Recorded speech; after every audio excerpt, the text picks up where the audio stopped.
Bonjour les amis, j'espère que vous allez tous très bien. Dans cette vidéo, on va parler d'une notion très importante en termes d'analyse technique. Et cette notion-là, c'est le contexte de marché. Alors, le contexte de marché, c'est quoi?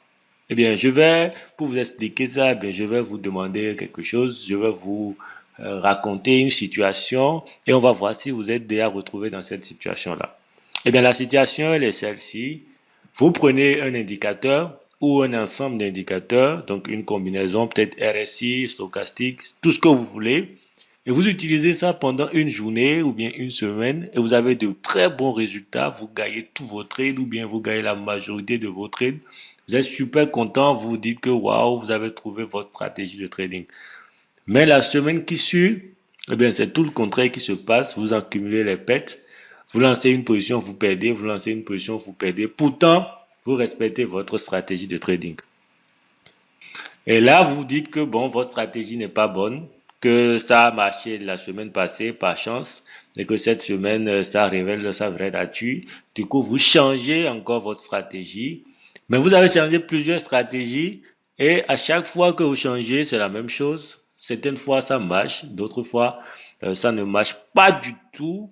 Vous accumulez les pertes. À chaque fois, vous avez des pertes. À chaque fois, vous avez des pertes. Et vous êtes obligé de changer de stratégie. Et à cause de cela, vous pensez que la stratégie de trading est la chose la plus importante et que trouver une stratégie qui fonctionne, ce serait très compliqué. Ce qui fait que vous êtes totalement orienté stratégie. Donc si vous avez déjà vécu cette situation-là, c'est probablement parce que vous ne maîtrisiez pas la notion de contexte de marché. C'était mon cas à mes débuts et c'est le cas de la plupart des gens que j'ai déjà eu à former en formation. Donc à travers ce cours, nous allons apprendre à analyser les contextes de marché. Déjà, il faut savoir que cette notion-là existe. Il faut savoir quels sont les différents contextes de marché que nous avons et pouvoir les repérer très tôt, histoire de mieux trader. Donc, on va commencer tout de suite par définir ce que c'est que le contexte de marché. Alors, le contexte de marché, c'est quoi? Eh bien, tout simplement, c'est par exemple quand le marché est dans un état particulier ou quand le mouvement de prix se comporte d'une certaine façon, certaines stratégies vont mieux fonctionner. Vous voyez? Et donc, quand on parle de contexte de marché, on va essayer de mettre en évidence ces états-là. Nous allons leur donner des noms et les reconnaître. C'est ça tout simplement la notion de contexte de marché. Donc, le contexte de marché, comme je le disais, c'est les conditions dans lesquelles vous intervenez sur le marché. Et donc, la première étape dans un processus d'analyse est l'étude du contexte de marché. Donc, dès que vous ouvrez votre graphique, vous voulez analyser un marché et intervenir sur ce marché, la première des choses que vous devez faire, c'est analyser le contexte de ce marché. Vous devez vous poser la question, dans quelles conditions est-ce que j'interviens sur ce marché? Comment est-ce que les prix se comportaient avant mon arrivée? Et là, vous êtes en train d'analyser le contexte du marché. Et c'est ça qui va tout déterminer par la suite. Donc, il existe 4 contextes de marché que nous allons voir tout à l'heure. Certains outils vont fonctionner mieux dans certains contextes, d'autres vont fonctionner mieux dans d'autres. Et donc, quand le contexte va changer et que vous utilisez un outil qui ne fonctionne pas dans ce contexte-là en particulier, c'est là que vous allez accumuler les pertes tout simplement. Donc, voyons maintenant les différents contextes. Donc, nous avons le premier qu'on appelle la tendance volatile. Nous avons la tendance calme, le range volatile et le range calme. Donc, vous pouvez voir l'image à quoi ressemble chaque contexte de marché. Donc, vous avez en première position le range qui est calme. Vous voyez que là, il n'y a pas de volatilité. Et en plus de ça, on est en range parce que le marché évolue à l'horizontale. En deuxième position, vous avez ce qui est en range et qui est volatile. Donc, vous avez un range qui est volatile. Le marché est en range, il évolue à l'horizontale, mais on a de gros mouvements. Nous allons rentrer dans les détails plus tard. Ensuite, vous avez la tendance calme. Le marché est en tendance, mais il n'est pas volatile. Et enfin, vous avez la tendance volatile où le marché est en tendance et en plus de ça, il est volatile. Donc, on va commencer par voir en détail, d'abord par la tendance volatile. Donc voilà un peu à quoi ressemble un marché en tendance volatile. On a de grands changements de prix accompagnés de grandes corrections. Donc quand le marché veut corriger, on a une correction forte. C'est ce que vous voyez à l'écran. où on a de gros mouvements haussiers suivis de gros mouvements baissiers. Donc les mouvements baissiers sont naturellement inférieurs aux mouvements haussiers parce qu'on est en tendance haussière, mais les deux mouvements sont quand même assez significatifs. Donc dans ce type de contexte, il vous est conseillé d'utiliser des stratégies de suivi de tendance et d'éviter toute forme de contre-tendance parce que le marché est en tendance forte. C'est peut-être intéressant parfois quand on est expérimenté de trader les corrections parce qu'on a quand même des corrections qui sont assez fortes et qui peuvent permettre de gagner assez d'argent. Mais c'est très compliqué à gérer. Il faut avoir beaucoup d'expérience et il faut savoir où précisément entrer et comment sortir. Ouais, donc, il faut éviter la contre-tendance et préférer les outils de tendance comme les moyennes mobiles, Ishimoku et autres droites de tendance, par exemple. Dans ce contexte-là, ces outils fonctionnent super bien. Mais si vous prenez un RSI et que vous dites le marché est en tendance haussière comme ce que vous voyez à l'écran, et vous prenez un niveau de surachat seulement et vous dites je vais vendre parce qu'on est en surachat. Là, vous avez totalement tort. Vous avez totalement tort. Au mieux, vous allez avoir une toute petite correction et le marché va repartir. Et si vous avez de la chance, vous aurez capté la correction, la grande correction, parce que c'est un marché où il y a de grandes corrections. Donc, avec un peu de chance, vous pourrez capter la grande correction. Mais vraiment, dans un marché en tendance haussière forte comme cela, le RSI peut passer 1 à 2 semaines en zone de surachat. Et là, vous aurez perdu assez d'argent. Donc, évitez toute forme de contre-tendance dans un marché en tendance volatile, à moins que vous ayez suffisamment d'expérience pour trader la contre-tendance avec tact. Ensuite, nous avons ici la tendance calme. Donc, c'est ce que vous voyez à l'écran. On a un mouvement qui est lent. On a des petites bougies qui s'alignent. Mais quand même, le mouvement est orienté sur une longue période. Donc, on constate là que nous étions dans une tendance baissière, comme vous pouvez le voir ici. Mais on n'a pas de grande correction comme pour la précédente. Le marché évolue de manière constante sans pour autant faire de gros mouvements.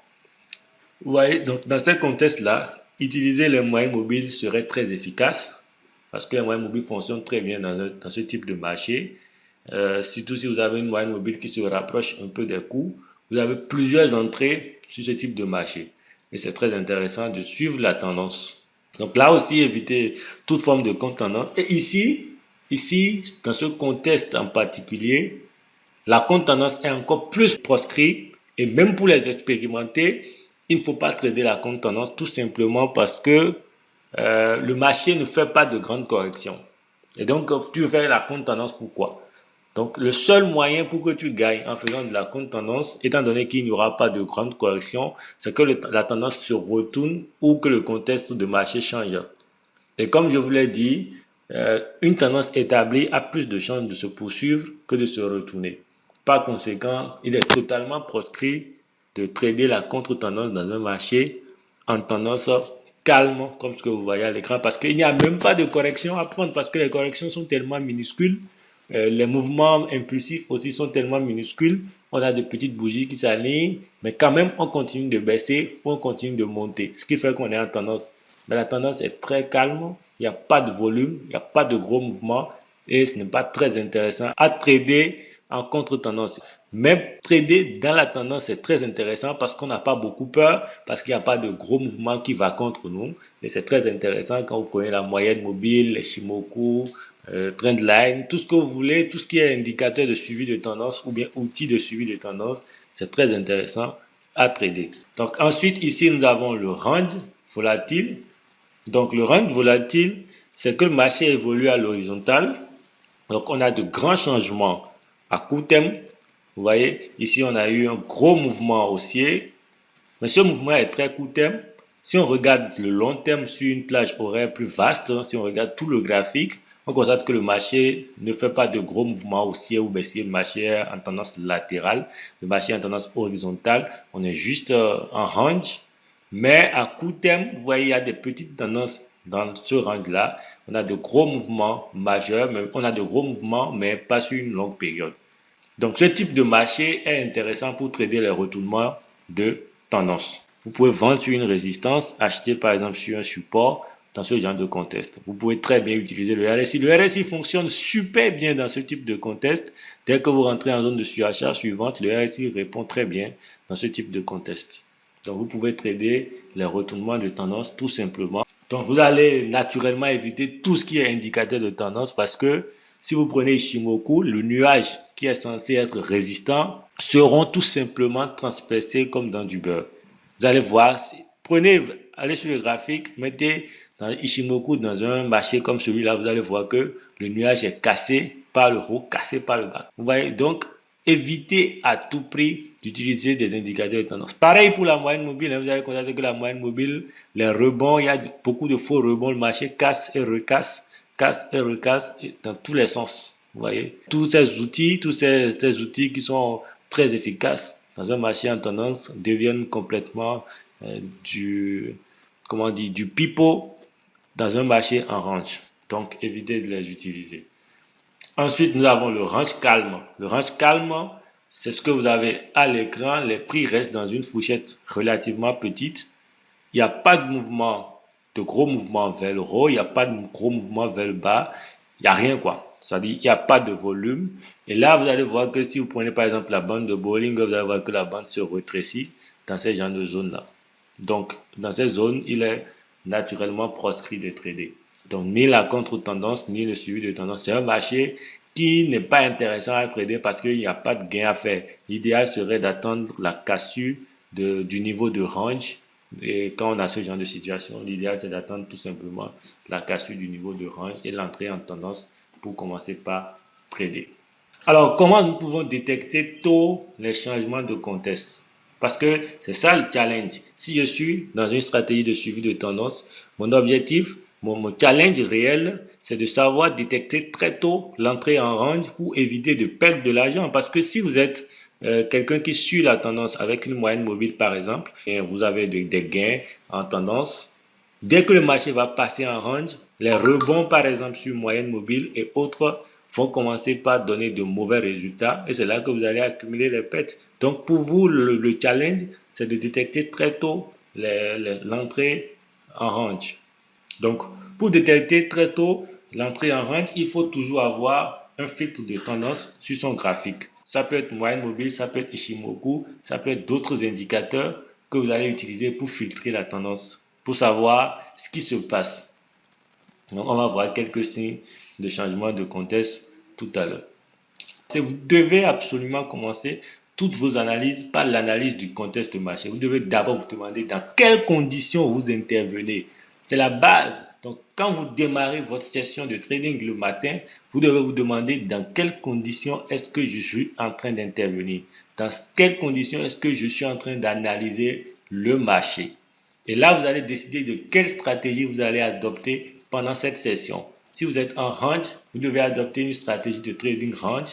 Si vous êtes en tendance, vous devez adopter une stratégie de tendance. Et enfin, vous devez avoir ce réflexe-là de tout de suite prendre du recul par rapport au marché pour regarder dans quel contexte est-ce que vous êtes dès que vous faites une ou deux pets d'affilée. Donc, si vous avez une pète, deux pètes sur le même marché, alors que vous gagnez, eh bien, la moindre des choses, c'est de prendre du recul, de regarder le marché dans son ensemble pour voir si, par hasard, on n'est pas en train de changer de contexte.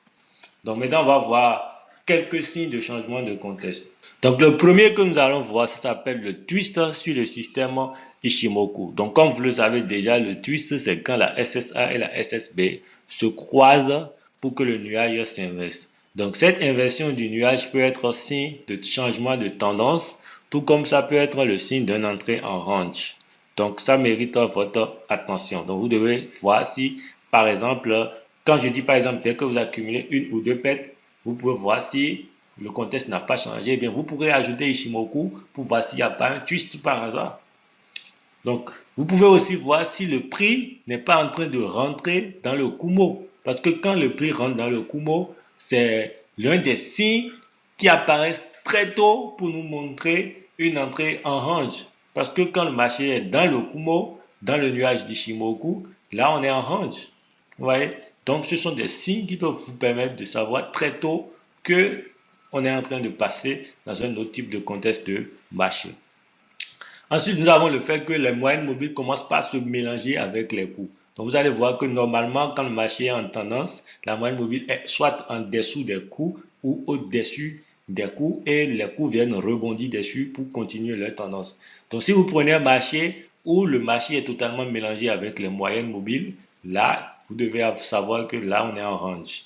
Et donc, si vous étiez en tendance et que d'un coup, le marché commence par casser et recasser par le haut, puis par le bas, la moyenne mobile, là, c'est un gros signe que vous pourrez être en train de rentrer dans un marché en range.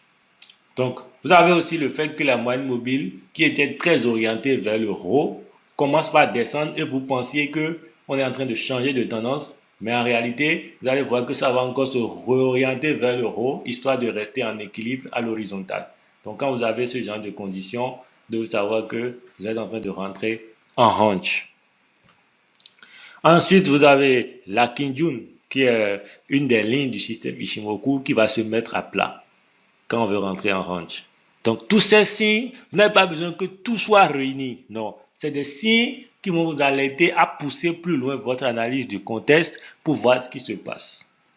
Donc, vous avez la bande de Bollinger aussi qui peut vous aider. Quand la bande de Bollinger se met à l'horizontale, normalement, quand on est en tendance, la bande de Bollinger est soit orientée vers le haut ou orientée vers le bas. Si la bande de Bollinger se met à l'horizontale, là, c'est aussi un gros signe que vous pourriez être en train de changer de contexte. Vous avez aussi le fait que la bande se resserre. Et ça, c'est un signe que vous êtes dans un marché en range non volatile, en range calme. Et qu'il ne faut pas traiter quand la bande est resserrée, rétrécie. On appelle ça un étranglement. Quand vous avez ça sur la bande de Bollinger, vous devez savoir que c'est un gros signe que vous pourriez être en train de passer dans un range calme et qu'il faut arrêter de trader, attendre la cassure. Enfin, nous avons le fait que le nuage d'Ishimoku se casse. Ça, c'est un signe de rentrée en tendance. Vous voyez, bon, nous avons aussi le fait que, bon, on casse les supports et résistances ou des zones d'offre et de demande qui sont aussi des signes de rentrée en tendance. Nous avons aussi la cassure de la droite de tendance qui peut être un signe de rentrée en tendance. Donc, dès que vous avez une ou deux pètes, voyez s'il y a ces signes-là, ça pourrait être que vous êtes en train de changer de contexte. Maintenant, je n'ai pas ici la prétention de dire qu'à chaque fois qu'on perd, c'est que le contexte a changé. Non, vous pouvez être dans le bon contexte, utiliser la bonne stratégie et quand même perdre. Ça, c'est certain, on ne peut jamais éliminer ça du trading. La perte fait partie du jeu.